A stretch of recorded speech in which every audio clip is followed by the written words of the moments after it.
Okay, hello. We are going to keep going on with chapter 9, which is budgeting. And we're going to do the second video of two.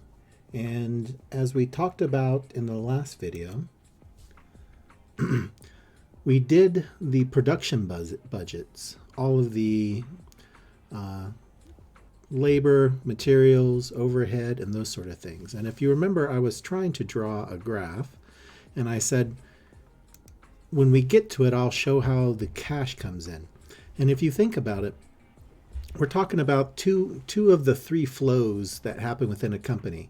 So product flows from, well, it starts off at the supplier that gives the raw materials, that flows to the manufacturer that makes things out of the raw materials, then maybe sells it to a retailer who sells it to the customer. So that's kind of a downstream flow of product. The other flow is the cash flow. Well, that flows the opposite way. It flows from the customer to the retailer to the manufacturer back to the supplier. And then the third flow, when we usually talk about in supply chain, is that there's a flow of information kind of going in both ways. Well, that's kind of outside the scope of this particular chapter, but what we are going to be looking for as far as budgeting is that last time we talked about how sales is the beginning of everything, of all the budgeting, because without knowing how much you plan to sell, you can't really calculate or you can't really predict anything else. So the start of all of these different budgets is the sales budget. And as you can see here in the orange, the sales budget informs the production budget, and the production budget informs the materials, labor, and overhead, and so on and so forth. I have the operating expense out here to the side, and that's because it's not a production, that's a period cost, and so it's still part of, I guess, the overall running of the company, but it's still informed directly from sales and doesn't go through production. And as what we're going to add in this chapter is, well, we're going to do the finance budgets. And so we are going to look at, still going to start off with sales, but now sales is going to determine how much cash we get. And this was the reason why I kind of had a slightly different diagram here. As you can see, sales and cash receipts are kind of horizontally on the same line. That's because where do you get cash? Cash receipts means cash that's coming into the company. Well, you get cash from sales. And where does cash that goes outside of the company? Well, you pay for materials, you pay for labor, you pay for overhead, and you pay for operating expenses. And that's why I like to put the cash payments and put all those things in the same line, because horizontally you can see one is where the cash comes in and one is where the cash goes out. Now we do have this other additional item here, this CapEx, and that stands for capital expenditure. And what that means is, well, on the day-to-day running of the business where you're buying materials and you're making things, you're paying for rent, well, that's kind of the normal process. But there's still situations where you may once in a while buy a new building. You may once in a while buy some new machinery, or you might buy a truck. But those aren't kind of normal items. Those are big ticket items that you have to budget for. And so we have a special, in fact, we're going to cover capital expenditure separately in a different chapter. But just realize it's not in the normal production cycle. It's kind of something that we think about during the cash cycle, because we have to plan for a big outlay of cash to run the capital expenditure. So it's kind of it's another long-term planning item, and that's why we do cover it in this last bit of chapters, but it's not in the normal production and cash collection cycle. So I don't have the box that says this is the cash budget, because the cash budget is really the cash receipts and the cash payments. And these lead to the balance sheet, to a budgeted balance sheet, just like the production cycle leads to the budgeted income statement. So let's keep this in mind. We're going to have a couple of items that we're going to do, a couple of budgets that we're going to do. And whereas I said last time that, there was kind of an easy, medium, and hard one, with the easy one just being a straight multiplication, the medium one being there's going to be a variable and fixed portion, and the hard type of budget is the one where you have to deal with, I guess, multiple months, figuring out which months. Well, cash is a little bit like the hard one in that there's some figuring out what months certain payments or certain receipts go into.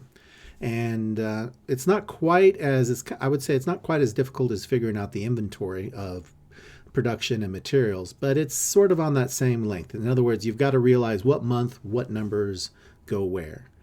Well, let's go on down where the first thing we're going to look at is something similar to question number 9. And we have some information here, budget, sales budget. And what we're looking for is, this is going to be our cash receipts. So this is cash incoming. Can you tell, you want to predict how much cash you have incoming. So I will do I won't do the full thing, but let's just notice here, where the question asks for January, February, and March. But you notice that they give you November through March. And why is that? Well, because the primary thing when you're dealing with a cash receipts budget is that cash, not everyone pays for things in cash. Sometimes it's on credit, and then you have to collect credit. So a simplified version of this is the credit is some of it's in the month of the sale, some of it's in the next month, and some of it's in 2 months following, and then some of it's never collected. So if you remember from the intro to financial accounting, you figured out the budget for bad debt, right? And the allocation for bad debt. And so this is kind of in the budget cycle, this is where we would put the bad debt. Now, the reason that we need a couple of months prior from our forecasted month is, well, in order to know what was collected in January, we're going to know what needed to be what was supposed to be collected in November, and then 2 months later, December and January, is the amount that we're going to be collecting from the November part. So that's kind of maybe a difficult, concept initially. Let's go ahead and try and fill in a couple of these spots here. So first off, you've got sales, right? And then sales immediately is going to be broken into cash and credit. Credit, well, you're collecting this. Cash is all collected this month. Credit is this one that's staggered. And in this particular example, it's staggered over 3 periods.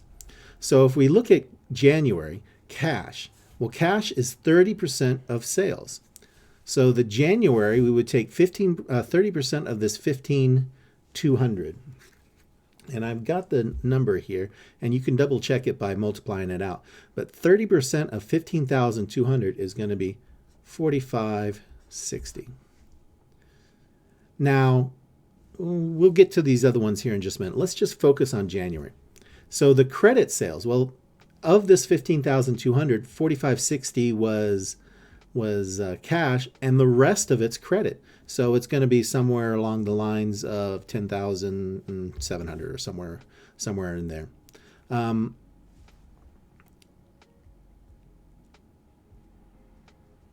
10,640 maybe, something like that. So the rest of it is credit, but you don't collect all credit at the end of the month. It says of those credit sales, 25%. So let's just take a quick number here, and we say, okay, points. Actually, I'm going to go ahead and calculate out just this first one or two.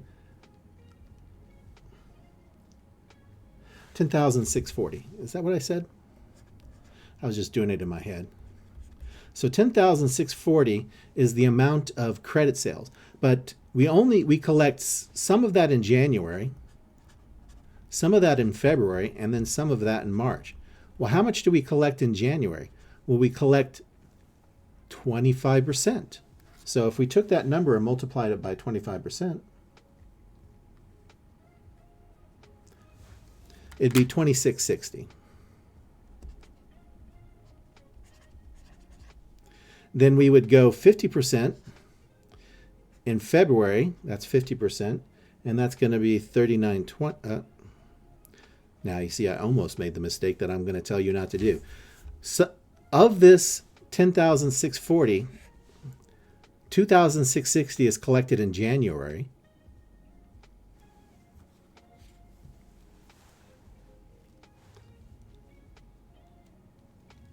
$640 times 0.5 equals 5320. So this is the first part. Then 5320 of this 10,000, I didn't kind of write it very well, 10,640. 5320 is collected in February, and then the final 20% of that 10,640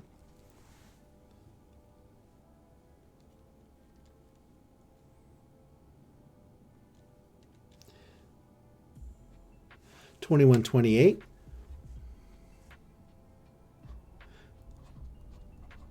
is collected in March. And the reason why I've written these lines is to show you that these three are linked. These three are linked. These are the credit collections for the January credit sales. So similarly, February will have a cash amount, and I'll just kind of show you the amounts here.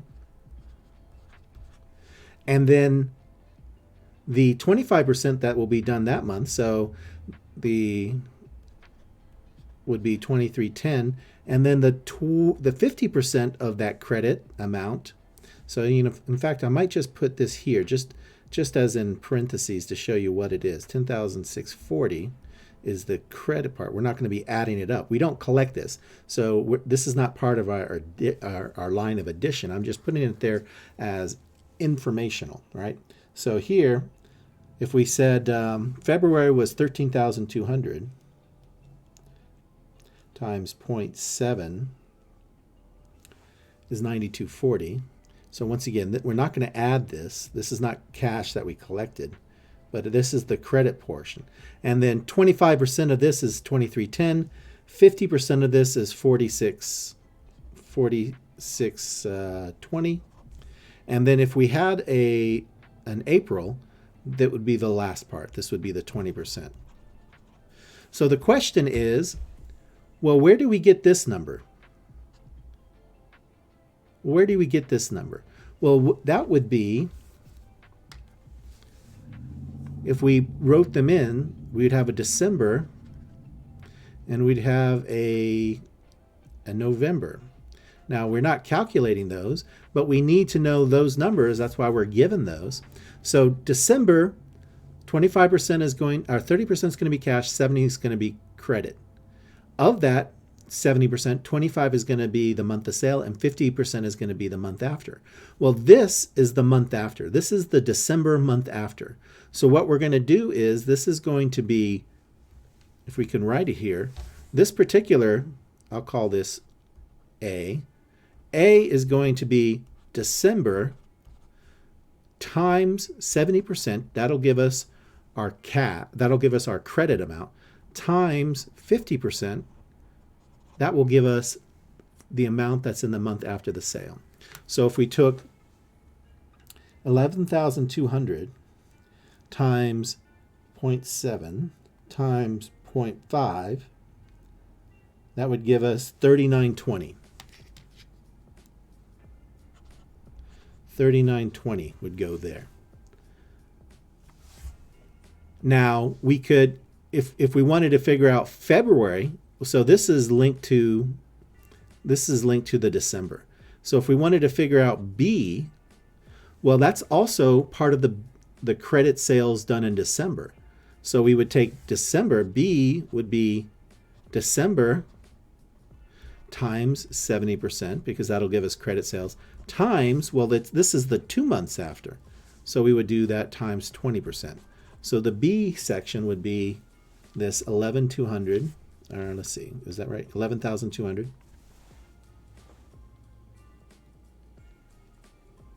times 0.7 times 0.2.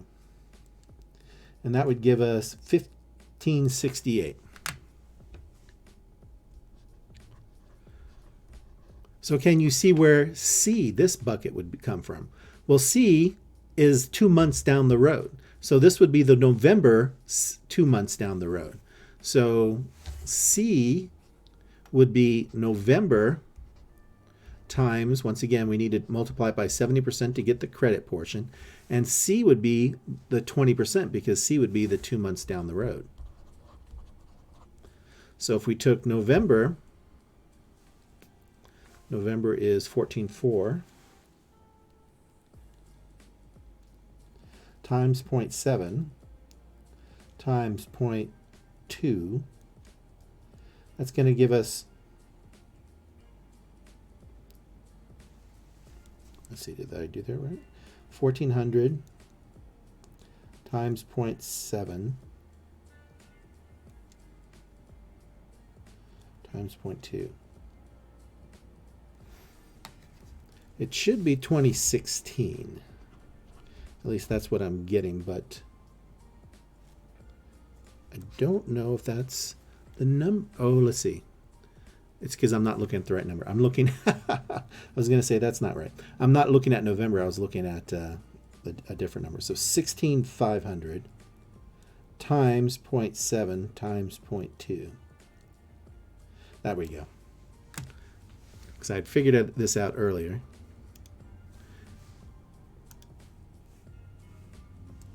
So this would be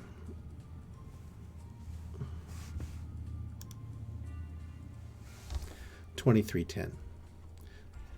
And did I actually write November? I did write November. I just was looking at the wrong number. So when you add these up, these come to 13,450. So what's the purpose of doing this? Why does it need to be this complicated? Because you realize that when we do sales, when we do the income statement, those are sales that we've made, whether or not we've collected the cash. But when you're actually running the business, you actually need to keep kind of separate, keep track separately. How much cash is coming in and when is it coming in? Because cash and your sales are not necessarily the same at the same time. In other words, if you sold a bunch of stuff but it was all on credit, well, you didn't have any cash come in. So you need to keep track of when the cash is coming in and how much and what's the timing of it. So you could go through and by this rationale, you can figure out the cash collections for all of these different months. So if that's the cash incoming, that's the cash receipts, well, naturally, the next thing we're going to do is cash payments. And so that's what this next question is. So if we go back up to the charts here, we say the cash payments are 4 different things. Materials, this is the cash payments line. Materials, labor, overhead, and operating expenses. And when we actually go down to the question, you notice that they have information about all 4. They've got materials, labor, overhead, and operating expenses. But they've added one additional thing. They've added a tax payment. So just FYI, that's not anything about the production environment. That's not anything about the business environment. That's just an extra payment that you have to keep in mind because, unfortunately, we have to pay taxes. So some of these are easier than others. For example, direct labor. There's no shifting it to another month. In other words, employees want to get paid when they work. They don't want to say, oh, you work this month and I'll pay you sometime next month or the month afterwards. So in this situation, all direct labor gets paid by the end of the month. Direct materials, however, a lot of times you buy things on credit, and or you have a tab at Home Depot and you go and buy stuff and you can pay for it on the layaway plan. So materials will be staggered. The overhead cost, well, we'll get to that here in a second and explain this, but it has overhead costs and operating expenses kind of has the same little trick to it. So really we've got a stagger here, staggered payments here. This is all at once. And then we have to ask which part of this is cash. Okay, so let's go ahead and take a look at this. So we're just doing 1 month's worth of information here. So direct materials here, pay 50% in the month and 50% in the next month. So last month's purchases were $78,000. So our cash payment is we paid 50% of that last month, and we're going to pay 50% of that $78,000 bill in this month. And so that's going to be $39,000. So next month's or this month's, it's kind of actually what we're doing this month, are $88,000. So we're going to pay half of that this month, and we're going to pay, it's sort of a rolling half and half. Now the cash payments, the direct labor, that happens all at once. That's $35,000. You don't get to pay employees on layaway. The manufacturing overhead costs, well, we have to calculate it. It's 150% of the direct labor cost. Because remember, when we do manufacturing overhead, we're always doing it as kind of an estimate here. So 150% of the direct labor cost, well, 1.5 times 35,000, right? Well, that comes up to, if we did that, that would come up to 52,500. That's 1.5. That's 1.5 times 35,000. So do we put 52,000 here? Well, remember, we're trying to estimate our cash payments, right? We're looking at cash. Well, included in this expense calculation. So here, this is where we need to remember expense is different, is not equal to cash all the time. And so this is an estimate of the cost or the expense. So we're budgeting 52,500 maybe in expense, but of that it says $10,000 is depreciation. And as we know, depreciation is a non-cash expense. It's just the marking down of whatever fixed assets that we have. So whatever long-term assets like equipment or the building or that sort of thing, we have to mark it as a cost as time goes on because we have to depreciate it. But that depreciation is not money that we're actually handing out. So we're saying, okay, we've calculated 52,500 as our estimate of the overhead expense, of which we know 10,000 is not actual cash. We're not actually paying out cash for that. So we're actually paying out 42,500. Because remember, this is our cash budget. We're worrying about what cash is coming in and what cash is going out. Yes, certainly we need to account for depreciation, but not in our cash budget. So similarly here, the operating expenses, and again, we have, these are kind of along the same idea. We've got another amount of depreciation and we have bad debt expense. Both of these are non-cash, right? These are non-cash. So even though 49,000 is the expense, we're going to back out 2,700 and 1,700, and that actually comes up to 44,600. So remember that whenever you see the depreciation or bad debt expense, those are non-cash. We're doing a cash budget, so back it out of whatever the expense is. Now the tax payment, well, that's cash. That's cash out of our pocket, so 8,600. So when we add those all up, well, that's going to be our cash outflow. That's going to be our cash payments. And in this case, it's 213,700. Well, of course, this leads us to the cash budget. In other words, taking into account what cash is coming in and what cash is going out. And we add a little bit of a wrinkle when we actually do the cash budget. So the two prior steps were, let's make sure we understand exactly what cash is coming in based upon the staggering of credit, and then cash going out based upon a number of different things, what are non-cash items and what a little bit of stagger based upon cash payment for materials. And the last thing that we need to kind of incorporate into our finance budget is you can't run out of cash. If you get low, that's why companies they borrow money or they have a line of credit. And it's usually a working line of credit, meaning that yes, they may temporarily run out of cash and borrow on their line of credit, but it may be just because they haven't been paid by someone, by a big customer. They may have sold a bunch of stuff, and so they've got money coming in, but there's a temporary time difference between when they sell it and they had to continue to pay the employees or pay the suppliers, but they haven't received money from the customer. So we evaluate the cash coming in versus the cash going out and see if it hits zero. And if so, then we need to borrow because we can't run out of cash. So we have cash collections here, and we're going to kind of go down and do a scenario where we do have to borrow. So we have cash on hand. So this is kind of the amount that we have left over from last month. Minimum cash balance. So we'll talk about that here in just a second. This month's cash collections, well, okay, 548. 480, odd number. If we add those two up, that's going to be 557 and 80. Well, you can already see this is going to be a problem. Cash payments, 563 420. We're going to be spending more than we actually collected and have on hand. So we're going to hit negative here. So I put this in parentheses. This is not a 1. This is supposed to be a parentheses. 6,340.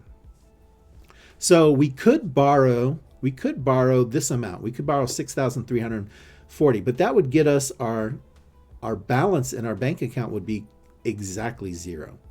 And that's where this minimum cash balance comes in.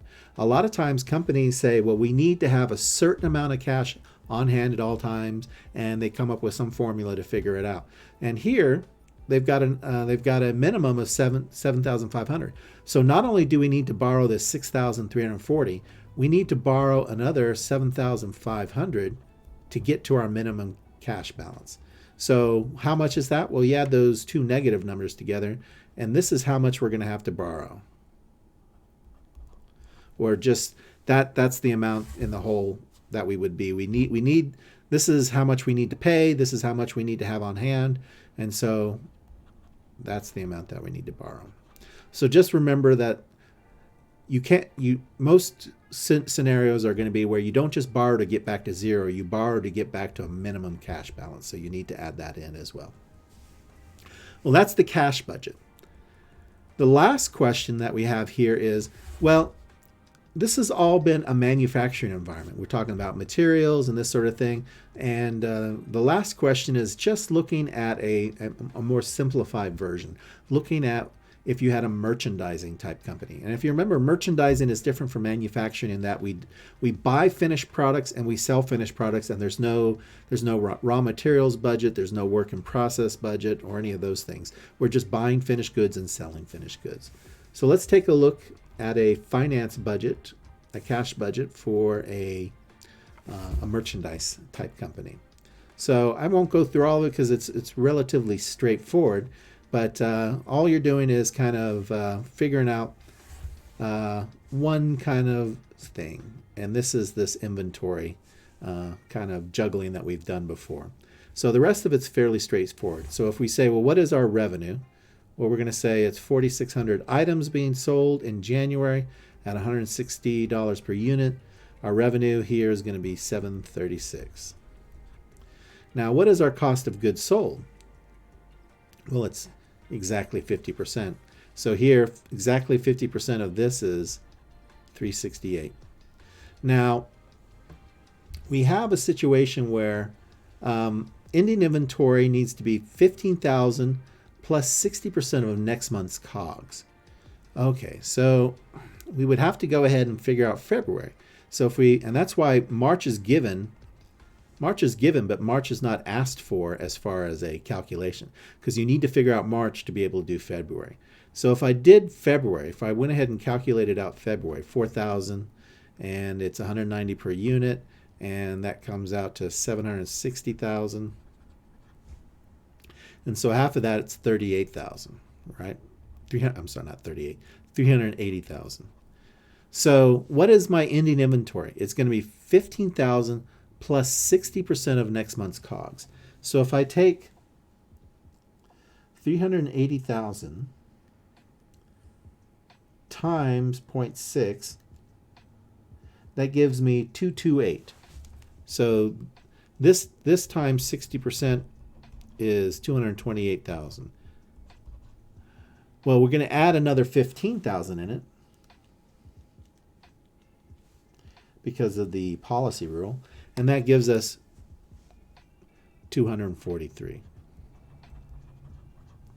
So the total ending inventory would be adding those two together. So that'd be 611. And the beginning inventory, well, can we figure out how the beginning inventory was figured out? Well, it's got to be 60% plus 15,000 of this number, right? Because this is the ending inventory for January. So if we took 368 times 0.6 plus 15,000, that would be 235.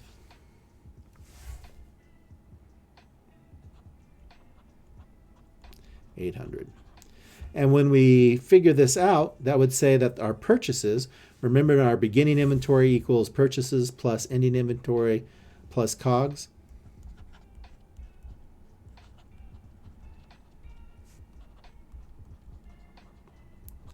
So this is going to figure out to be 375, 200.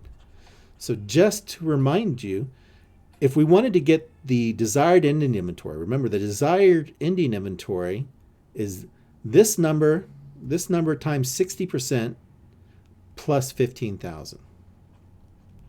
But remember the desired ending inventory, remember this is kind of the trick we did from last time. The ending inventory becomes the beginning inventory of the following month, right? So what we had at the end of January, by default, is what we have at the beginning of February. So even though I introduced it, they didn't actually make you do it in the last one. Here, funny enough, they actually make you do it without kind of a complete explanation. So if we looked at December, the ending inventory for December would be this number times 60% plus 15,000. And whatever that number was becomes the beginning inventory of the next month. And that's how I figured that out. And so you would have to figure out the information for March to be able to figure out the column for February, but you have those numbers that you can figure out. So you'd have to figure out the sales revenue, then you'd figure out the COGS, then you'd figure out the 60% plus 15,000 for the COGS. But that's how that all works out. Okay, so that is the end of budgeting. So we've done the production budgets and we've done the cash budgets. If you have any questions, please email me or visit me on the Zoom hours.